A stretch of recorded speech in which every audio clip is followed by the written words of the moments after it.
Welcome to Madasaling Pinoy, your prayer partner. Ngayon ay Biyernes ng ika-10 linggo sa karaniwang panahon.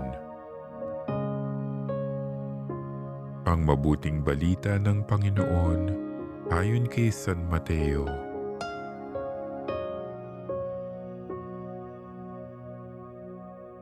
Noong panahong iyon, sinabi ni Jesus sa kanyang mga alagad, "Narinig ninyo na noong unay iniutos sa mga tao, huwag kang makikiapid.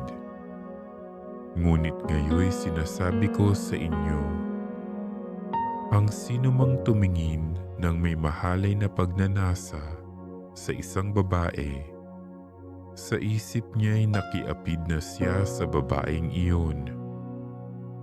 Kung ang mata mo ang siyang nagiging sanhi ng iyong pagkakasala, dukutin mo at hitapon, sapagkat mabuti pang mawalan ka ng isang bahagi ng katawan kaysa buo ang iyong katawang itapon sa impyerno.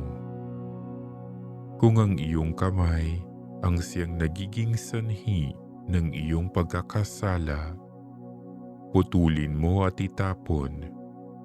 Mabuti pang mawalan ka ng isang bahagi ng katawan kaysa buo ang iyong katawang itapon sa impyerno. Sinabi rin naman, kapag pinahiwalay ng lalaki ang kanyang asawa, ito'y dapat niyang bigyan ng kasulatan ng paghihiwalay. Ngunit ngayoy sinasabi ko sa inyo, kapag pinahiwalay ng isang lalaki ang kanyang asawa nang hindi ito nangangalon niya at ito'y nag-asawang muli, ang lalaking iyo'y nagkasala, itinulak niya ang kanyang asawa sa pangangalon niya. At sino mang mag-asawa sa babaeng hiniwalayan ay nangangalon niya. Ang mabuting balita ng Panginoon.